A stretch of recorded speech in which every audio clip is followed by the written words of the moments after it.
Hello, good afternoon to all of you. कैसे हैं आप लोग? अच्छे। तो चलिए, आज का जो टॉपिक है शुड है।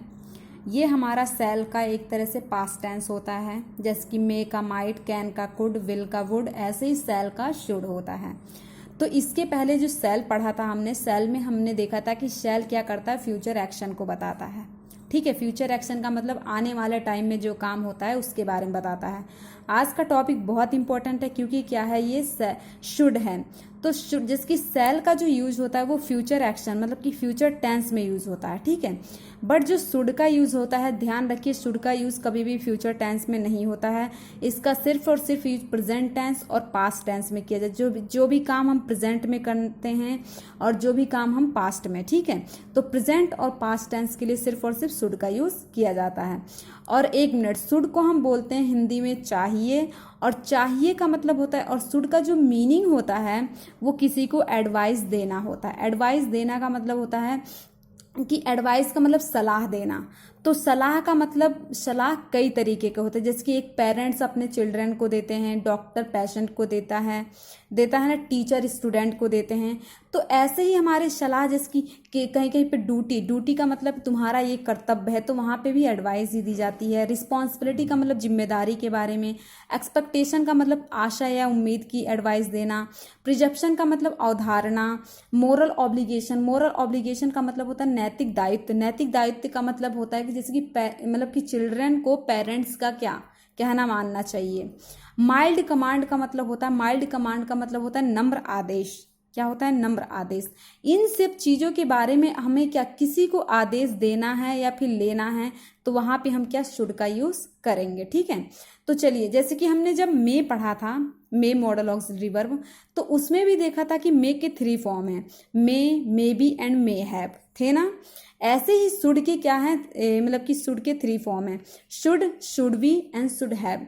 लेकिन इन तीनों का अलग अलग मैं वीडियो बनाऊंगी, क्योंकि एक में कंबाइंड वीडियो बनाने पे कोई देखता नहीं और समझ में भी नहीं आता है, तो अलग अलग ही वीडियो बनाऊंगी। ठीक है, तो आज हम सिर्फ और सिर्फ बात करेंगे शुड के बारे में, फिर इसके बाद जो होगा शुड भी होगा। ठीक है, तो देखिए, शुड का मतलब, शुड में देखिए, यहाँ पे मैंने बहुत सारा टॉपिक लिया है। ये जो मैंने बताया यहाँ पे हेडिंग बहुत सारे हैं, पर ये जो हेडिंग है ना, वो तीनों में यूज, जैसे कि शुड बी में भी यूज होंगे, शुड हैव में भी यूज होगा, शुड में भी। तो सिर्फ और सिर्फ शुड की बात करें तो किसी के ड्यूटी के प्रति एडवाइस देना, किसी के रिस्पॉन्सिबिलिटी के लिए एडवाइस देना, किसी के मॉरल ऑब्लिगेशन के लिए एडवाइस देना, उसकी जगह पे क्या यूज होता है, शुड का यूज किया जाता है। ठीक है, अब देखिए, मैं एग्जाम्पल दे रही हूँ, 1 मिनट।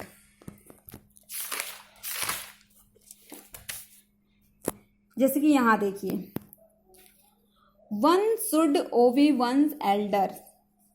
क्या है यहाँ पे, ये एक ड्यूटी की बात की जा रही है। You should work hard, advice दी जा रही है। You should complete your work every day. क्या है यहाँ पे, माइल्ड का, या एक तरह से हम यहाँ पे माइल्ड कमांड का मतलब होता है प्यार से हम किसी को आदेश दे रहे हैं। यू शुड ओबे योर पेरेंट्स, ये होता है मोरल ऑब्लिगेशन। मोरल ऑब्लिगेशन का मतलब होता है जैसे कि चिल्ड्रन को पेरेंट्स का कहना मानना चाहिए, एक मोरल ऑब्लिगेशन है। You should take care of your briefcase, ये रिस्पॉन्सिबिलिटी, अगर हम कहीं जाते तो हमारी जो ब्रीफ केस होती है उसकी रिस्पॉन्सिबिलिटी हमारी होती है, तो उसके प्रति हम क्या, किसी को एडवाइस दे रहे हैं। तो ऐसे जो होते हैं ड्यूटी, माइल्ड कमांड या मोरल ऑब्लिगेशन या फिर रिस्पॉन्सिबिलिटी के प्रति किसी को एडवाइस देना होता है, तो वहां पे हम शुड का यूज करते हैं। ठीक है, अब देखिए स्ट्रक्चर के बारे में आप जानते हैं। स्ट्रक्चर जिसकी जो भी हमारी अब तक हेल्पिंग वर्ब यानी इज, एम, आर या फिर वॉज, वेयर या फिर हैड, हैव और हैज होता है, उन सब का जहां भी यूज होता है उनका एक स्ट्रक्चर होता है। क्या होता है, स्ट्रक्चर होता है। जैसे कि अब देखिए, हम शुड के स्ट्रक्चर के बारे में बात कर रहे हैं। जैसे कि जब हम टेंस करते हैं, तो टेंस अगर प्रेजेंट कंटिन्यूअस को ही ले लें हम, तो प्रेजेंट कंटिन्यूअस को ही अगर हम ले लें तो उसमें अफर्मेटिव का स्ट्रक्चर अलग होता है, नेगेटिव का अलग होता है, इंटेरोगेटिव का अलग होता है। तो अफर्मेटिव में क्या होता है, कोई भी नेगेटिव वर्ड नहीं होती है, ना ही कोई इंटेरोगेटिव वर्ड होता है। बट देखिए, हम सिर्फ और सिर्फ यहाँ पहले अफर्मेटिव की बात करेंगे, फिर नेगेटिव की। तो अफर्मेटिव में देखिए, सब्जेक्ट शुड, वर्ब की फर्स्ट फॉर्म ऑब्जेक्ट। देखिए, जब मॉडल ऑक्सिलरी वर्ब पढ़ना हमने स्टार्ट किया था, तो वहीं पे सबसे पहले बता दिया था मैंने कि मॉडल ऑक्सिलरी वर्ब में सिर्फ और सिर्फ वर्ब की फर्स्ट फॉर्म का यूज किया जाता है ज़्यादा से ज़्यादा। ठीक है, तो देखिए यहाँ पे शुड क्या है, एक तरह से इसमें हेल्पिंग वर्ब है, क्योंकि मॉडल ऑक्सिलरी वर्ब हो या फिर प्राइमरी ऑक्सिलरी वर्ब, ये दोनों क्या काम करती हैं, हेल्पिंग वर्ब की ही काम करती हैं। तो ये क्या हो जाएगा हमारा, you should take care of your health. तो यहाँ पे क्या है, अभी मैंने बोला है ना कि मतलब शुड का यूज किसी के ड्यूटी, रिस्पॉन्सिबिलिटी या मोरल ऑब्लिगेशन, और मोरल ऑब्लिगेशन के प्रति अगर हम एडवाइस दे रहे हैं तो उसमें शुड का यूज किया जा रहा है। तो यहाँ पे you should take care of your health, तो यहाँ पे तो उसकी किसके प्रति, रिस्पॉन्सिबिलिटी के प्रति या फिर उसकी ड्यूटी के प्रति एडवाइस दिया जा रहा है। The rich should help the poor, अमीर लोगों को क्या करना चाहिए, गरीबों की सहायता करनी चाहिए। नेगेटिव में देखिए, सब्जेक्ट शुड नॉट, वर्ब की first form object. We should not make a noise, हमें शोर नहीं मचाना चाहिए। We should not kill animal, हमें एनिमल मतलब कि जानवरों को नहीं मारना चाहिए। ठीक है, अब यहाँ देखिए इंटेरोगेटिव।